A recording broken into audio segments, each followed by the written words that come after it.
Nous avions abordé dans de précédentes vidéos deux méthodes de diagnostic de la capacité stratégique, le diagnostic fonctionnel et la chaîne de valeur. Je vous propose que nous abordions maintenant l'analyse des ressources et des compétences de l'entreprise.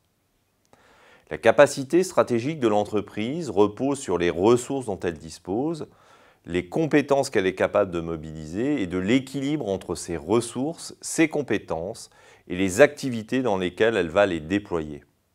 Si ces deux notions, ressources et compétences, ont des origines théoriques différentes et sans chercher à les réconcilier, nous vous proposons, dans le cadre d'une démarche d'analyse interne, de les combiner pour évaluer la capacité stratégique de l'entreprise à faire face aux évolutions dont est porteur son environnement concurrentiel et de marché. Cette démarche vise donc à identifier ce qui fonde l'avantage concurrentiel d'une entreprise, sa combinaison unique de ressources et de compétences. Pour réaliser cette démarche de diagnostic, vous devrez dans un premier temps réaliser l'audit des ressources de l'entreprise. Puis, dans un deuxième temps, vous identifierez les compétences de l'entreprise. Enfin, vous qualifierez chacune des ressources et compétences mises en évidence afin d'identifier celles qui sont stratégiques pour l'entreprise, c'est-à-dire celles sur lesquelles repose l'avantage compétitif de l'entreprise et sur lesquelles doit être pensée la stratégie de celle-ci. Nous verrons cette troisième étape dans une autre vidéo. Première étape donc, réaliser l'audit des ressources de l'entreprise. Cet audit consiste à identifier les ressources auxquelles l'entreprise peut accéder en interne comme en externe afin de soutenir sa stratégie et relever les défis de son environnement concurrentiel et de marché. Pour vous aider dans votre démarche d'audit, sachez que l'on retient habituellement 4 catégories de ressources. Premièrement, les ressources physiques, immobilisation, équipement, machines, stock de produits ou de matières premières, installation, site de production, réseau de magasins, serveurs informatiques et data centers, etc.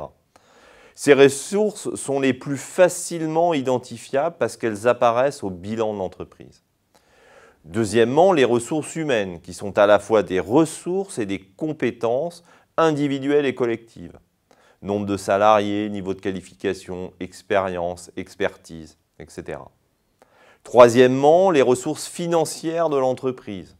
Trésorerie, capacité d'autofinancement, endettement, etc. On sait bien que pour un même niveau d'activité, dans un même secteur, toutes les entreprises ne disposent pas du même niveau de ressources financières. Enfin, quatrièmement, les ressources intangibles, comme les brevets, les recettes non déposées, pensez à la recette du Nutella par exemple, les licences, les marques, entre autres. Ces catégories de ressources doivent vous permettre d'orienter votre démarche d'inventaire.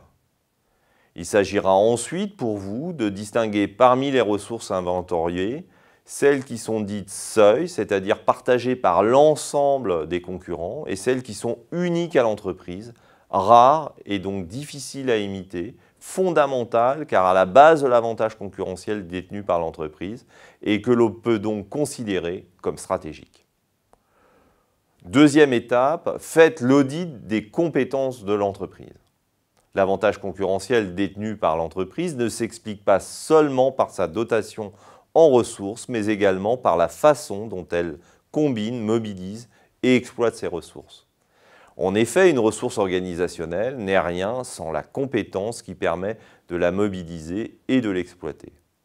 Ainsi, l'outil de production le plus performant du monde sur le papier ne sert à rien si l'entreprise ne maîtrise pas les compétences nécessaires à l'exploitation de cette ressource. Les compétences maîtrisées par l'entreprise vont lui conférer cette habileté dans l'utilisation et l'exploitation de ces ressources. Mais autant il paraît relativement aisé d'identifier les ressources détenues par une entreprise de par leur caractère tangible, au moins pour une grande partie d'entre elles, autant il est difficile d'appréhender la notion de compétence organisationnelle. On peut définir la compétence organisationnelle comme la capacité de l'entreprise à mobiliser et à exploiter les ressources dont elle dispose. Autrement dit, son savoir-faire au sens du savoir comment faire ou du savoir agir. Cette définition qui lie les notions de ressources et de compétences se retrouve bien dans la photo de ce voilier courant le Tour de France à la voile. Photo sur laquelle on identifie clairement les différents types de ressources mobilisées. Le voilier lui-même, les voiles et l'accastillage, le matériel de navigation, l'équipage, le budget de sponsoring apporté par les partenaires, les marques, mais également les compétences en action pour mobiliser au mieux les ressources dont l'équipage dispose, dont le vent, qui est une ressource externe que le skipper va tenter de mobiliser de manière optimale. Les compétences de l'entreprise correspondent donc à l'ensemble de ses compétences techniques, opérationnelles et managériales. Pour vous aider dans votre démarche d'audit, on retient les différents types de compétences suivants. Les compétences managériales, les compétences financières et juridiques, les compétences en organisation comme le pilotage et la coordination des activités, les compétences dans le domaine de la production, les compétences en gestion des ressources humaines, les compétences technologiques comme la capacité en recherche et développement, la gestion du portefeuille de brevets par exemple, les compétences dans le domaine des achats et enfin les compétences dans le domaine de la commercialisation. Cette typologie, vous l'aurez remarqué, reprend globalement les activités de la chaîne de valeur. En effet, la difficulté de la démarche réside dans l'identification des compétences maîtrisées par l'entreprise. Et la représentation de sa chaîne de valeur peut vous permettre de repérer plus facilement les compétences de celle-ci. Je vous conseille donc de commencer par représenter la chaîne de valeur de l'entreprise et d'y repérer les compétences. La chaîne de valeur permet également, dans la même logique, d'identifier les ressources détenues par l'entreprise. L'étape suivante, qui sera présentée dans une autre vidéo, va consister à distinguer parmi les ressources et les compétences détenues par l'entreprise, celles qui sont à considérer comme étant stratégiques pour celle-ci, c'est-à-dire sur lesquelles repose son avantage concurrentiel.